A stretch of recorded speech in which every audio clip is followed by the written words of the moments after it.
Alors aujourd'hui je vais vous expliquer Monstrolicious, un jeu de chez Repos Productions pour 2 joueurs, uniquement 2 joueurs, à partir de 8 ans pour des parties d'environ 10 minutes. Alors c'est un petit jeu assez simple mais finalement assez stratégique. Alors moi ce que j'ai bien aimé dans ce jeu, c'est surtout le design. Alors la boîte déjà elle est super chouette, et puis après quand on touche les cartes, qui sont même pas des cartes, hein, ce sont des petites cartonnettes en fait, hein. Donc quand on les touche elles sont super agréables à toucher. Donc là c'est des monstres à plumes et ça c'est des monstres à écailles. Voilà, donc il est super chouette, et puis il se joue très très bien. Donc nous allons devoir être le plus gourmand, d'accord, mais surtout manger le plus de confiserie possible. Donc un joueur va choisir donc les écailles et l'autre va choisir le monstre à plumes. Dans ces plaquettes monstres de valeur 1 jusqu'à 12, on va avoir aussi un piège. Voilà, donc il y a 13 plaquettes. Au début du jeu, on va les mélanger. Voilà. Chacun va mélanger son paquet de cartes et le poser face cachée sur la table. Donc on va avoir ici une zone de défausse de chaque joueur. Donc là, la zone de défausse de mon adversaire, ma zone de défausse à moi. Le but du jeu, c'est de contrôler les pâtisseries qui sont ici. Donc pour les contrôler, en fait, je vais simplement positionner un monstre face à une des pâtisseries.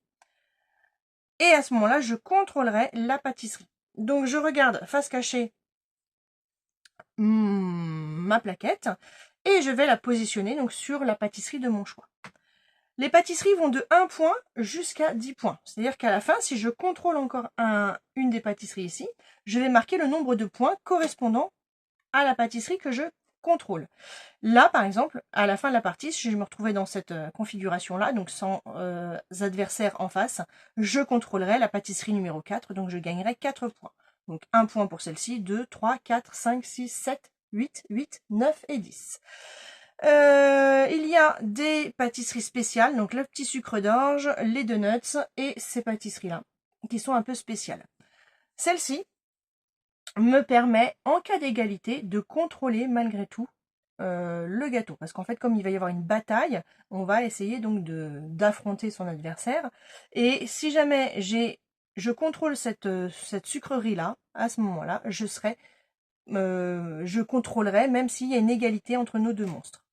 Celle-ci, elle me permet, à partir du moment où je suis positionnée, que du coup je contrôle les donuts, je vais pouvoir, au moment où je contrôle, et uniquement à ce moment-là, retourner une carte d'un adversaire. Donc je pourrais choisir une carte au hasard. Là, il n'y en aurait qu'une, donc du coup, je retournerai celle-ci.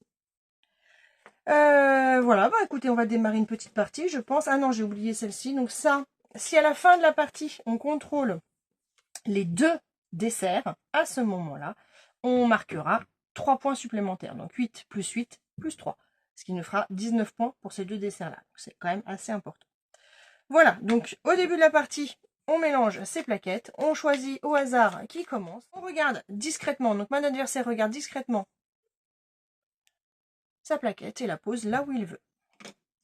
Voilà, moi je ne connais pas la valeur, mais je vais pouvoir la découvrir par exemple si je me positionne juste en face. Donc je regarde secrètement ma plaquette, voilà, je vous la montre, mais mon adversaire ne la verra pas, bien évidemment, c'est celle-ci. Et je décide de la positionner au même endroit que lui. Il va retourner sa carte et moi je vais annoncer si je suis majoritaire ou pas. C'est-à-dire que si ma valeur ici est égale ou supérieure à 8, à ce moment-là je lui dis je contrôle et sa plaquette est défaussée. Je contrôle.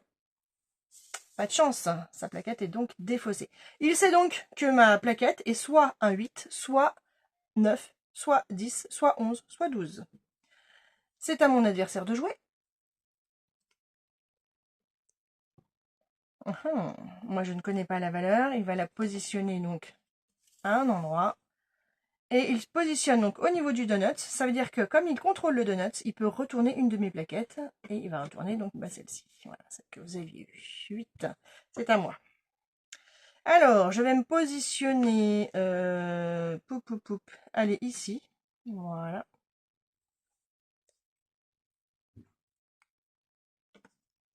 Mhm. Oula, ça doit être une grosse valeur, je pense. Allez, je vais faire ça et puis je vais aller vérifier. Si jamais je contrôle, je vais aller vérifier. Ah, je contrôle! Et je vais vous montrer pourquoi je contrôle. Regardez, hop là. Et je recache. Alors, étant donné que je contrôle, je peux retourner la valeur qui est ici. Oh, oh, oh. C'était une petite feinte, hein, ça. Hein. Alors, c'est à mon adversaire de jouer. Donc, dans ce jeu, il y a 2 pièges. Si au moment où je pose ma plaquette, je dévoile un piège, à ce moment-là, le piège fait automatiquement en sorte que mon monstre soit détruit et la plaquette piège est défaussée. S'il y a 2 pièges sur la table, à ce moment-là, les 2 pièges sont défaussés. Allez, je vais me positionner là. Hop là.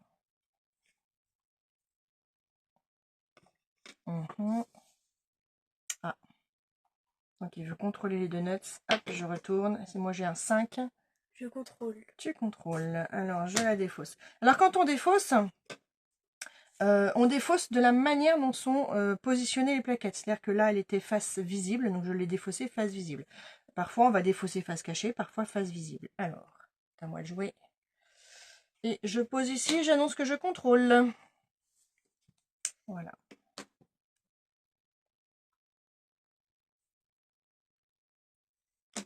Alors. Ah, ah. Alors, je vais me mettre là. Hop. Bon, bien sûr, hein, plus on a de monstres à la fin de la partie sur la table des desserts, plus on a la possibilité de gagner des points. Allez, je vais me mettre ici.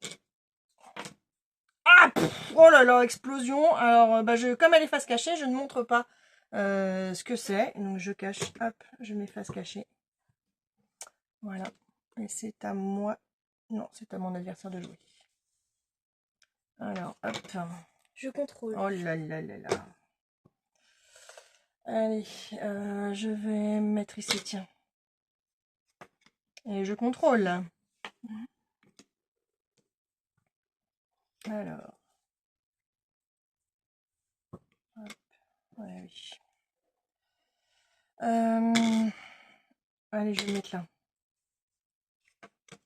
Ok, donc je ne contrôle pas, donc je défausse. Je contrôle. Je contrôle. Là, pas de chance pour moi. J'ai plus grand chose là. Alors, je vais mettre. Eh bien. Hop, hop, hop. Je vais le mettre où? Je vais le mettre là. Ah. Explosion. Allez, à moi. Donc, je vais me mettre ici.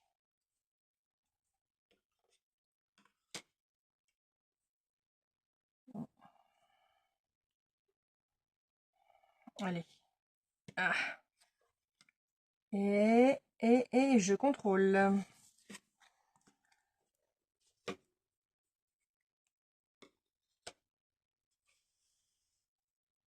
Ouais, tout intérêt à essayer, effectivement. Je contrôle. Oh là là là là. Mince, mince, mince. Et ma dernière plaquette, donc je vais la mettre. Allez, ici. Et voilà, je me fais éjecter. Hop là. Donc, fin de la partie. Donc, si jamais il restait des pièges, les pièges seraient défaussés. Il ne reste plus de pièges, donc on va tout simplement compter les points. On peut bien sûr vérifier, hein, voilà, montrer sa valeur pour montrer qu'effectivement on n'a pas triché, parce que le but c'est pas de tricher, hein, bien évidemment. Voilà, j'ai quand même 4 points avec un petit 1 de rien du tout. Donc moi j'ai 8 points plus 7 plus 6 plus 5 plus 4. Et mon adversaire donc à 10 plus 9 plus 8 plus 3 plus 2 plus 1. Si jamais j'avais ou mon adversaire avait eu son monstre ici, on aurait eu donc plus 3 supplémentaires. Ce n'est pas le cas. Donc 15, 20, 26, 30 points pour moi. Et pour mon adversaire, 10, 19, 19 et 8, 27, 27 et 3, 30, 32, 33. Bravo, c'est bien joué. Voilà, c'était Explique-à-jeu qui vous expliquait Monstrolicious. À bientôt et n'hésitez pas, abonnez-vous.